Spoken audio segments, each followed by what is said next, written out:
তাহলে দুইটা যুদ্ধ তারা করছে। একটা হচ্ছে তারা মধ্যপ্রাচ্যের দেশগুলিকে একটা ভালনারেবল করে তুলে আমেরিকাকে ওইখান থেকে সরিয়ে দেওয়ার চেষ্টা করছে। আরেকটা হচ্ছে তারা সরাসরি যুদ্ধ করছে। চীন যদি দখল করে শুধু তাইওয়ান দখল করবে, আর কিছু দখল করবে না।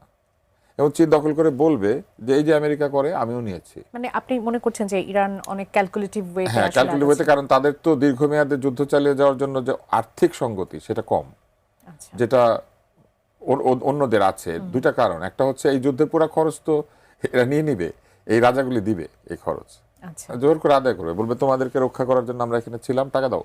উনি কিন্তু এটা করেছেন। আপনি নিশ্চয়ই জানেন কুয়েত যুদ্ধের পুরো খরচ কুয়েতকে দিতে হয়েছে। কুয়েত আর ইরাকের যে যুদ্ধ হয়েছিল সেখানে যে আমেরিকানরা এসেছিল, আমেরিকানরা যেখানে যায় ভেনেজুয়েলাকে বাধ্য করেছে এই খরচ দিতে, বলেছে খরচ দিতে হবে, তোমাদের প্রেসিডেন্টকে নিয়ে গিয়েছে, খরচ দিতে হবে, মানে নিয়েও যাবে আবার খরচও দিতে হবে। যুদ্ধের খরচ বিয়ার করে।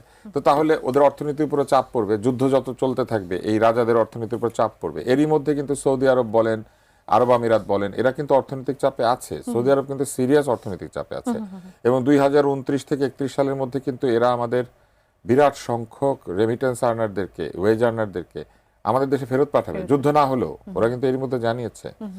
আমরা এরই মধ্যে চাপে আছি। তো এই চাপের কারণে এক ধরনের অসন্তোষ তৈরি হবে এই যুদ্ধটার বিরুদ্ধে। এরপরে তারা কি করছে, তারা একই সঙ্গে এত অল্প বা ধরেন অর্ধেক সক্ষমতা নিয়েও যে এরকম পরাশক্তির সাথে লড়াই করা যায় এই মনোবল তৈরি করে দিচ্ছে। এই মনোবল তৈরি করে দিলে এক ধরনের ইসরায়েল বিরোধী এবং মার্কিন বিরোধী এক ধরনের যুদ্ধাবস্থা কিন্তু পুরো মিডল ইস্ট জুড়ে আছে। সেখানে হুতিরা আছে, হিজবুল্লাহ আছে, সেখানে শুধু সেখানে না, আপনি যদি আফ্রিকাতে যান, আফ্রিকাতেও কিছু গ্রুপ আছে যারা, সোমালিয়াতে আছে মার্কিন বিরোধী এক ধরনের চিন্তা ভাবনা। আমেরিকার একদম কোনার মধ্যে কিউবাতেও মার্কিন বিরোধিতা আছে, দক্ষিণ আমেরিকাতে বিশাল মার্কিন বিরোধিতা আছে। ফলে এরা দেখে, ইরানকে দেখে শিখে যাইতে পারে যারে এর সাথে তো 2 মাস যুদ্ধ করা যায়। এটা আসলে আমেরিকার জন্য একটা অশনি সংকেত। এইটা ট্রাম্প সাহেব আসলে আমেরিকার মতো একটা বৃহৎ শক্তিকে, যে জায়গাতে আমেরিকার শক্তিটা ছিল সেইখান থেকে দূরে সরিয়ে আনছেন। আমেরিকানরা কি নিয়ে গর্ব করত? তারা জন এফ কেনেডিকে নিয়ে গর্ব করে। কেন? Because he was icon of putting democracy, liberty, human rights, এইগুলিকে অন দ্য টেবল, তাই না? মানব জাতির উন্নয়ন, বিজ্ঞান, চাঁদে যাওয়া, এগুলা নিয়ে আমেরিকানরা কথা বলতো। আমেরিকানরা বলতো যেখানে ফ্রিডম এন্ড লিবার্টি সেখানে তারা যায়।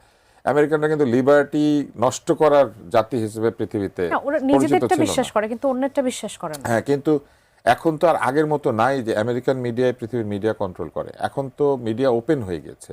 এই সোশ্যাল মিডিয়া আপনি যাই বলেন, এটা ভালো দিক খারাপ দিক দুইটাই তো আছে। ফলে এখন কিন্তু আমেরিকান জনগণের যে সচেতন অংশ, তারা কিন্তু দেখতে পায় কি ঘটছে। আপনি যদি আমেরিকাতে যান, আজকে যে ইন্ডিপেন্ডেন্ট ব্লগার বলেন, ইন্ডিপেন্ডেন্ট থিঙ্কার বলেন, এরা কিন্তু আমেরিকাতেই সবচেয়ে বেশি, এবং এরা কিন্তু কথা বলতে শুরু করবে। তাহলে ওইখানেও তারা একটা উৎসাহ দিচ্ছে। তাহলে দুইটা যুদ্ধ তারা করছে। একটা হচ্ছে তারা মধ্যপ্রাচ্যের দেশগুলিকে একটা ভালনারেবল করে তুলে আমেরিকাকে ওইখান থেকে সরিয়ে দেওয়ার চেষ্টা করছে। আরেকটা হচ্ছে তারা সরাসরি যুদ্ধ করছে। একদম।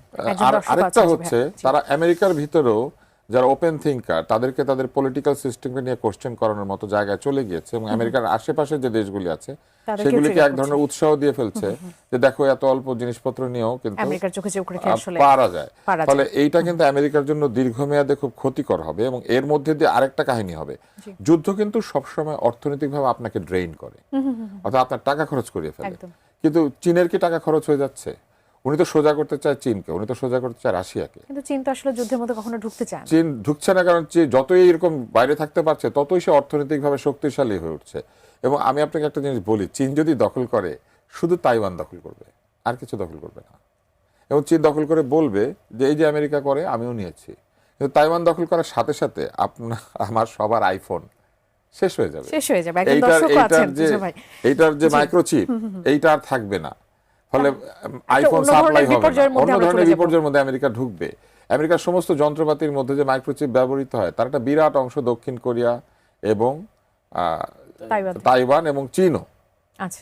এবং অদ্ভুত ব্যাপার হচ্ছে আমেরিকা মনে করছে যে রেয়ার আর্থ মেটেরিয়াল, তেল, এগুলা আমেরিকা যদি নিতে পারে ওরা নিজেরা এটা বানাতে পারবে।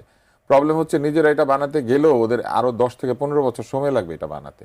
ওরা আমেরিকা থেকে যন্ত্র কিনেই কিন্তু এগুলো বানায়, কিন্তু আমেরিকানরা পারে না বানাতে। এর অনেক কারণ আছে, এটা দীর্ঘ ব্যাখ্যা। শুধু আপনি শেষ কথাটা আমি আপনাকে বলি, সেটা হচ্ছে যে যখন এই পুরো বিষয়টা ঘটবে তখন উত্তর কোরিয়া আপনি দেখবেন যে হঠাৎ বের হয়ে এসেছে। না, উত্তর কোরিয়া তো অনেক উসখুস করছে, বারবার হ্যাঁ, এবং বলছে এই যে যে এই সব যন্ত্রণার ভিতর দিয়ে উত্তর কোরিয়া বের হয়ে আসবে এবং দক্ষিণ কোরিয়াকে ঝামেলা করতে শুরু করবে। আমেরিকা তখন সত্যি বিপদে পড়বে। একটা ইসরায়েল